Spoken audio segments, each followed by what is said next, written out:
¿Qué tal? ¿Cómo están? Tengan ustedes muy, pero muy buenas noches. Bienvenidos a esta nueva emisión de Fuego Cruzado. ¿Qué tal, Augusto? ¿Cómo Bien, estás? muy bien, Benjamín, bien. Un saludo para nuestra audiencia y en un segundo estamos con los temas de esta jornada.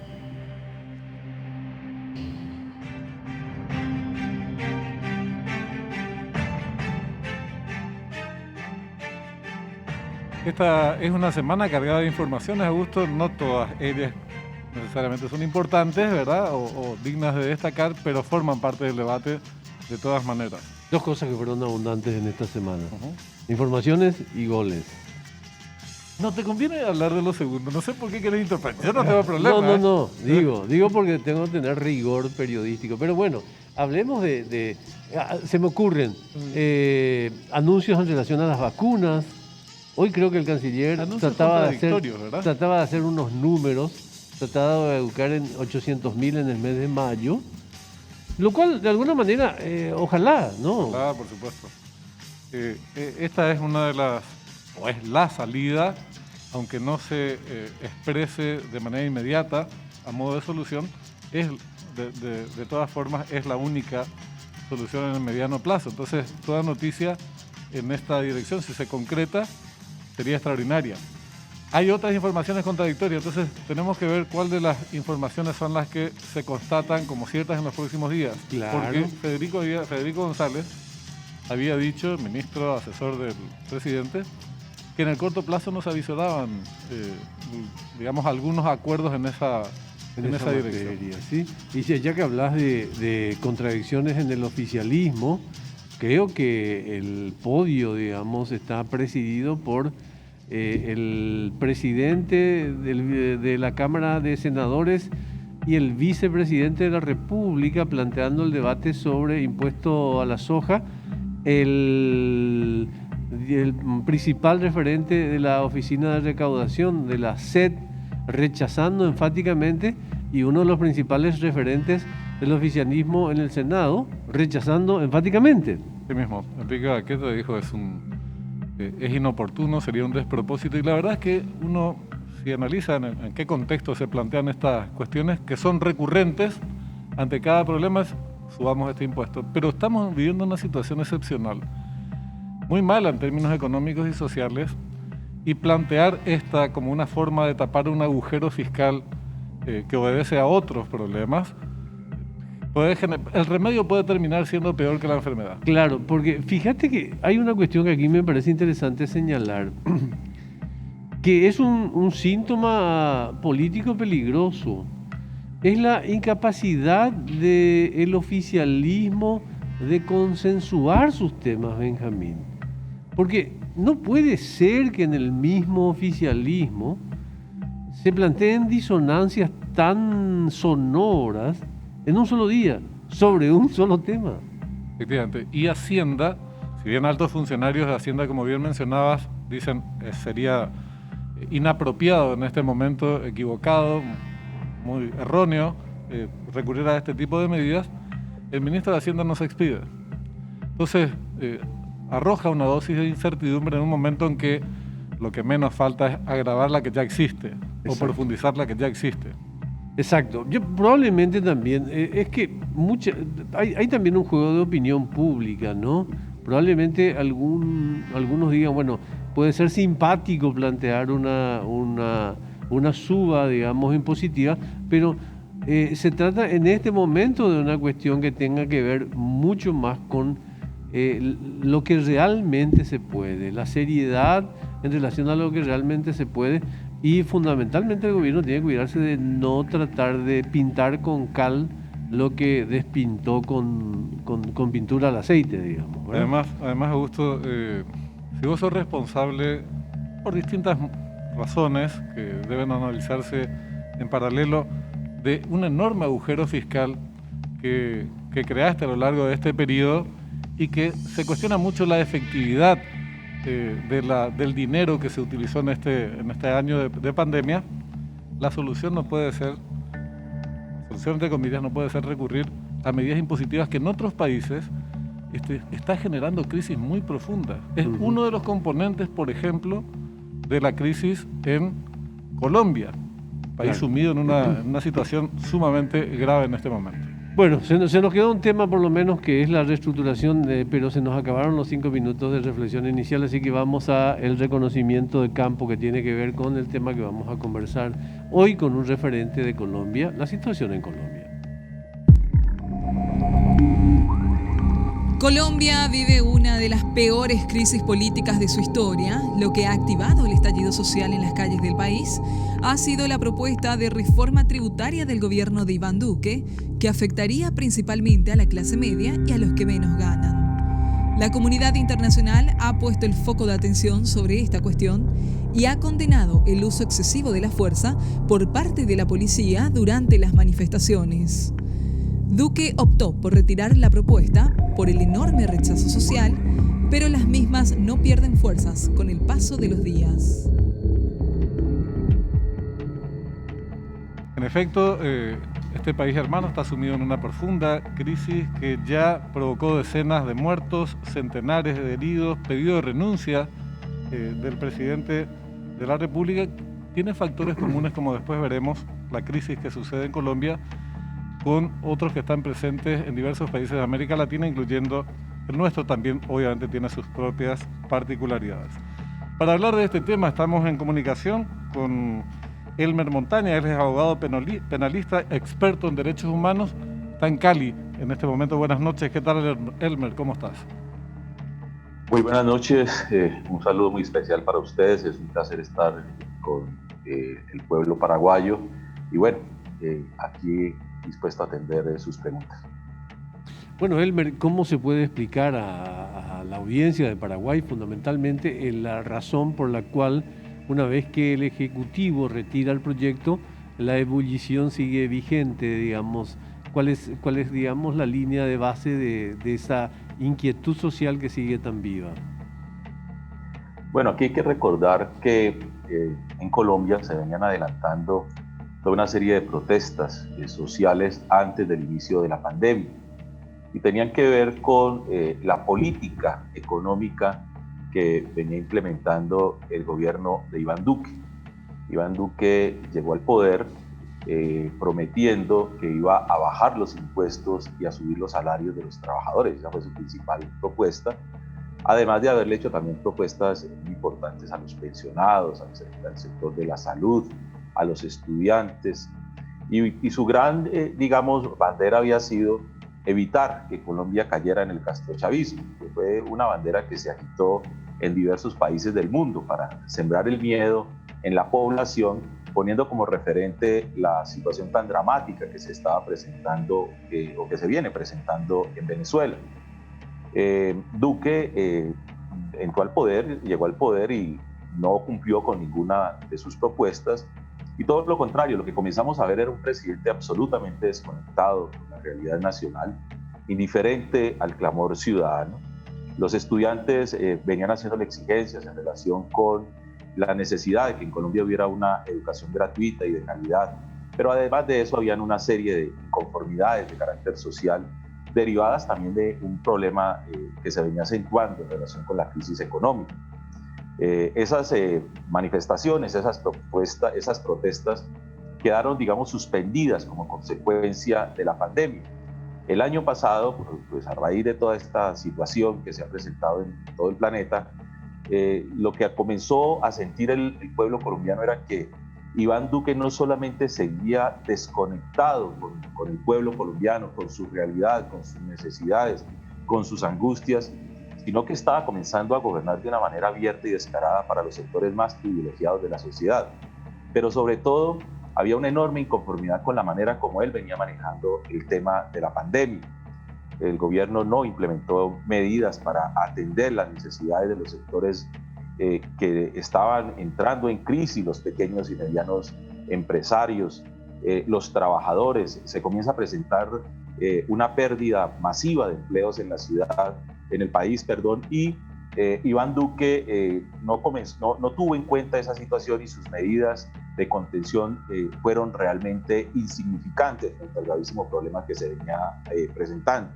Mientras esto sucedía, veíamos cómo se estaba llevando a cabo pues, el gasto a manos llenas en cosas absolutamente innecesarias para los colombianos. pero también una actitud demasiado afrentosa y me parece a mí no solamente desafiante, sino agresiva del uribismo en contra de los ciudadanos que comenzaban a expresar esa inconformidad.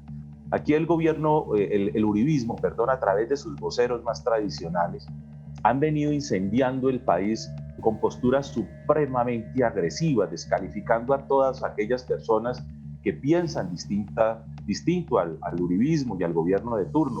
Todas las personas que levantan la voz en algún momento son señaladas como integrantes del comunismo internacional, porque ahora la teoría ya no es el castrochavismo, sino el comunismo internacional que quiere apoderarse de Colombia.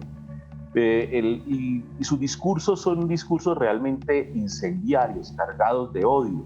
Y eso, por supuesto, venía generando también una reacción, no solamente de inconformidad, sino también un malestar por parte de un amplio sector de la sociedad colombiana. Ahora, Elmer. Ahora, señor. Te quería interrumpir en esa parte solamente a los fines de precisar el momento del estallido y las causas del estallido que tienen que ver con la propuesta de reforma tributaria, de aumento de impuestos, del impuesto a la renta personal para sectores bajos y medios. Y en el marco de las protestas que estas estallan, el gobierno retira. El ministro de Hacienda o de Economía, no sé cuál es el título allá, Carrasquilla, se ve obligado a renunciar, que era el cerebro del plan económico. Sin embargo, las protestas continúan y la situación es cada vez más grave. ¿Esto hacia dónde apunta, digamos?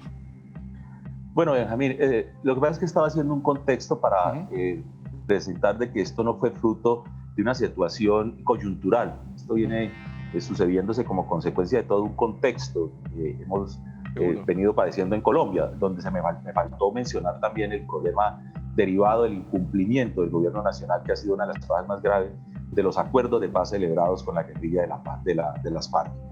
Este año el gobierno nacional presentó al Congreso de la República una reforma tributaria para recaudar 30 billones de pesos con el argumento de que lo requería para atender la crisis humanitaria que está viviendo el país como consecuencia de esta pandemia derivada del COVID-19.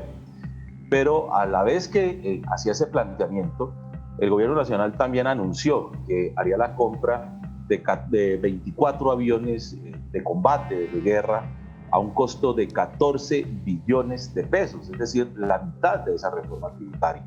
Y se dio a conocer igualmente que Colombia es el segundo país después de Brasil y América Latina con mayor presupuesto en materia militar. Eso indignó muchísimo a los colombianos y generó toda esta serie de protestas que se iniciaron el pasado 28 de abril.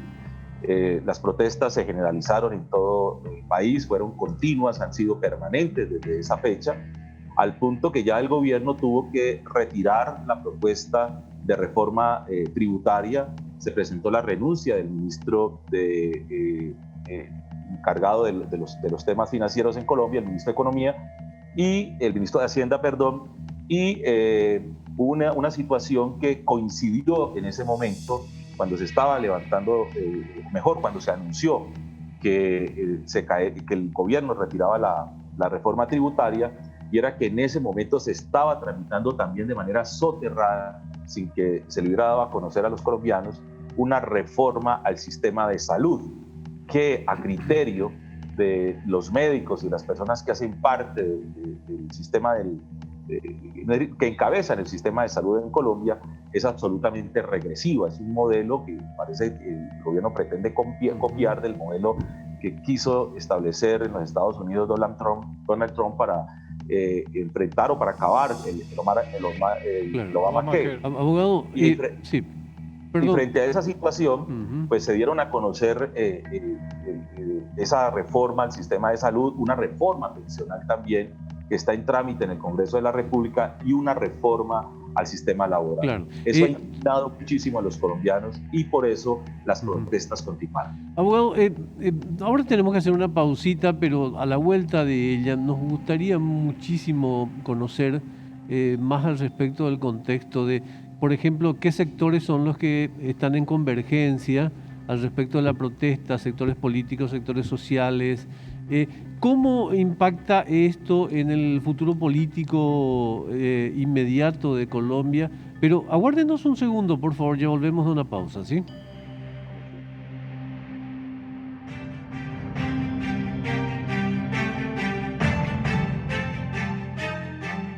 Estamos de vuelta con nuestro invitado de la fecha desde Cali, el abogado Elmer Montaña.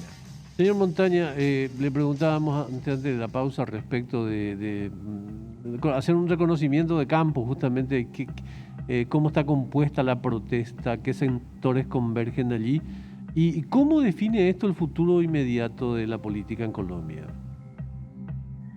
Bueno, esta protesta fue convocada en principio por las centrales obreras y por movimientos y organizaciones de carácter social muy amplio, de las que hacen parte los estudiantes, los trabajadores, el sector informal, y fue acogida por la inmensa mayoría de los colombianos. Yo tengo que decir que esta no fue una protesta convocada por los movimientos políticos. Aquí ninguna organización política de manera puntual se puede irrogar, se puede atribuir el hecho de haber concitado, haber convocado a los colombianos de manera tan multitudinaria a las calles. Y también hay que decirlo, la gente salió de forma espontánea. No solamente salieron los trabajadores, no solamente salieron los afiliados a los sindicatos, salió de manera, y ha salido, y están saliendo de manera masiva los colombianos, repito, por su propia iniciativa, porque aquí hay un sentimiento contenido no solamente de rebeldía, es de inconformidad frente a lo que ha venido sucediendo y a la forma como el gobierno de Iván Duque ha tratado a los colombianos. Una de las cosas, por ejemplo, que también han indignado muchísimo es el hecho de que el presidente, al estilo de Maduro, que tiene un programa de televisivo todos los días a partir de las 6 de la tarde, donde nos cuenta una realidad completamente distinta a lo que está pasando en el país. Un programa que supuestamente está orientado para hacer campaña y poder enfrentar el problema de la pandemia, pero que realmente se ha vuelto una plataforma de carácter político, un programa que otras cosas los colombianos no ven, pero que sabemos le demanda demasiado tiempo al presidente de la República porque hace de presentador oficial del programa. De manera que la gente está saliendo a las calles de manera espontánea. Esta es una movilización a la que no se le puede poner un rótulo. No podemos decir pues que el responsable de estas movilizaciones, como quieren ahora hacerlo aparecer, es Gustavo Petro, que entre otras cosas también le quieren endilgar la responsabilidad de los desmanes y los actos de vandalismo y las muertes que han ocurrido en diferentes partes del país y de manera muy especial en mi ciudad, aquí en Cali. Ahora, Elmer, señor. Sobre este punto, las movilizaciones, las imágenes que nosotros vemos son movilizaciones multitudinarias. Cali es uno de los focos principales de estas protestas, pero se extienden en distintas ciudades. ¿Cuál es la salida? Bueno, ya arrojaron decenas de fallecidos, centenares de heridos, una situación tremenda, toque de queda en Cali justamente. ¿Cuál es la salida que se avisora a la crisis? ¿Se plantea alguna salida desde las organizaciones sociales o desde distintas fuerzas políticas? ¿Se baraja alguna? Pero antes de responderle esa pregunta, permítame, yo hago una pequeña mención a la gran equivocación que cometió el presidente Iván Duque para enfrentar estas protestas. En el caso de Cali, Cali se convirtió en un laboratorio de una estrategia militar para contener las protestas sociales, una estrategia completamente perversa que estamos comenzando a entender los caleños y los colombianos. Cuando se iniciaron las protestas, encontramos que en las principales ciudades, en el caso de Cali, las principales ciudades del país, yo acabo de colar en mi red social, ustedes lo pueden ver ahora más adelante si quieren, los sitios estratégicos neurálgicos de la ciudad fueron abandonados por la policía.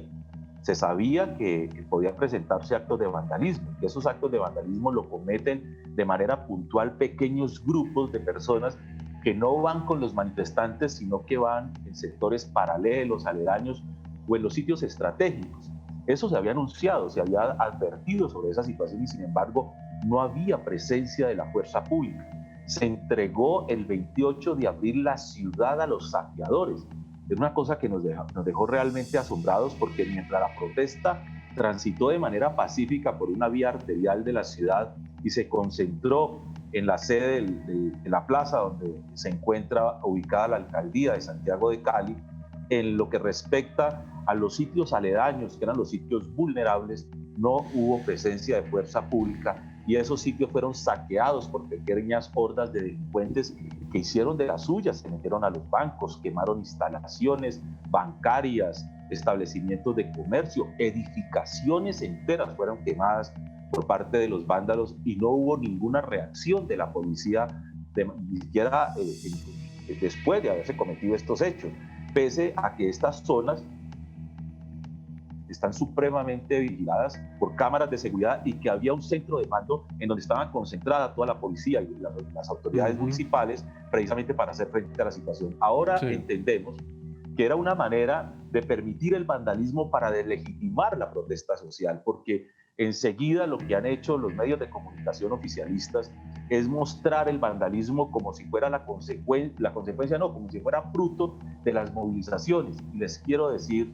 a los hermanos paraguayos que estas movilizaciones han sido esencialmente pacíficas. Los actos de vandalismo los han cometido personas de primer término infiltrados, muchos de ellos miembros de la fuerza pública y por supuesto delincuentes que buscan hacer de las suyas aprovechando la situación. Señor Montaña, una consulta.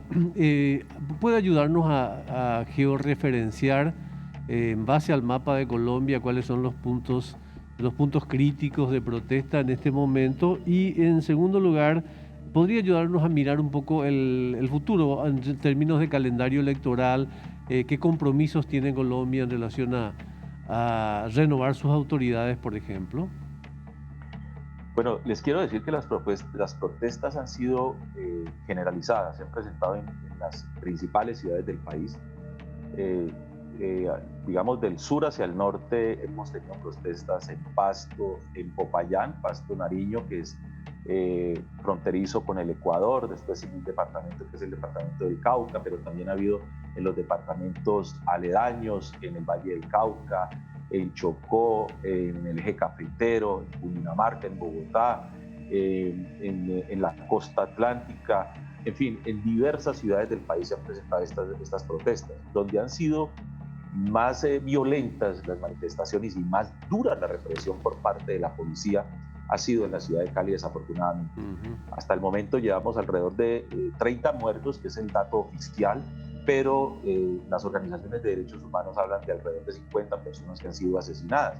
Entre otras cosas, porque en este momento tenemos un problema gravísimo, y es que la Fiscalía General de la Nación, a través de Medicina Legal, que sería el ente encargado de dar la información sobre el número de personas fallecidas, está ocultando esa información. Nosotros hemos recibido informes, es a través de los familiares de personas que reportan que sus parientes han sido asesinados en las calles. Y algo muy triste, muy dramático, y es que estas muertes han sido provocadas, han sido ocasionadas por la policía. La policía ha llegado a los sitios de concentración y ha disparado contra, no ni siquiera los manifestantes, sino contra las personas que se encuentran concentradas pacíficamente. Aquí al lado donde yo vivo hay un barrio, perdonen que les comente esto, al lado donde yo vivo hay un barrio que es el barrio Siloé. Antenoche, ese es un barrio que está en una montaña, antenoche la gente bajó de esa pequeña montaña, se congregó en sus faldas, estaban haciendo una velatón, la gente con velas en sus manos, haciendo una especie de acto litúrgico, eso era más o menos tipo 7:30, 8 de la noche, estaban en su propio barrio, ahí no habían amenazas de saqueos porque la gente no iba a saquear sus propias viviendas. Sin embargo, de manera intempestiva llegó la fuerza pública, la policía de manera más concreta, disparando sus armas de fuego contra la gente que se encontraba ahí concentrada de manera pacífica. Hubo presencia de un helicóptero de la policía desde el cual dispararon bombas de aturdimiento y gases lacrimógenos y se produjo allí una matanza que hasta el momento no sabemos qué número de personas fallecidas ha arrojado. Oficialmente se habla de 2 personas muertas, pero los vecinos del sector dicen que fueron más de 8 personas que fueron asesinadas por la policía. Por lo tanto, sin solución de continuidad entonces. ¿Sí? Pero insisto, a modo de despedida, porque se nos acaba el programa, Elmer, ¿qué salida se plantea desde las organizaciones sociales y si hay alguna intervención o participación, mejor dicho, de la comunidad internacional? Nos queda muy poquito tiempo. Bueno, yo creo que la principal salida es lograr que la comunidad internacional ejerza una presión suficiente sobre el gobierno nacional para que le dé la orden a la policía de dejar de disparar en contra de los manifestantes. Eso es lo primero, lo básico es defender la vida de las personas que están ejerciendo el legítimo derecho a la protesta social. A partir de ahí hay que comenzar a explorar la instalación de mesas de diálogo con el gobierno nacional. El gobierno está hablando de un amplio diálogo con los diversos sectores, no solamente con los organizadores del paro, sino también con los sectores sociales, quienes están de alguna manera también liderando estas manifestaciones. Bueno, se cortó. Lamentablemente se cortó o se entrecortó la comunicación. Al final. Igual que vale la pena hacer llegar nuestra solidaridad y condolencias al pueblo colombiano. Tremendo es lo que está pasando. Tremendo y tiene mucho que ver con todo esto que sucede al respecto de las consecuencias de las políticas de la crisis sanitaria. Sí, y que tiene como antecedentes ya las movilizaciones del 2019, en noviembre, que fue una oleada regional, arrancó en Chile en septiembre, octubre Ecuador, noviembre Colombia, y después se abrió un paréntesis por la pandemia y ahora vuelve a explotar una situación. Y la mala idea de plantear una reforma tributaria en ese contexto. Una reforma tributaria en este contexto. Es increíble, pero estas torpezas ocurren. A algunos se les ocurre por acá eso. Y también ha surgido. Tenemos algunos sabios. Tenemos que despedir el programa. Muchas gracias por vuestro tiempo. Gracias, Benjamín. Por favor, gracias a vos. Ya llega a cuenta final con Carminia Masi y Gustavo Velázquez.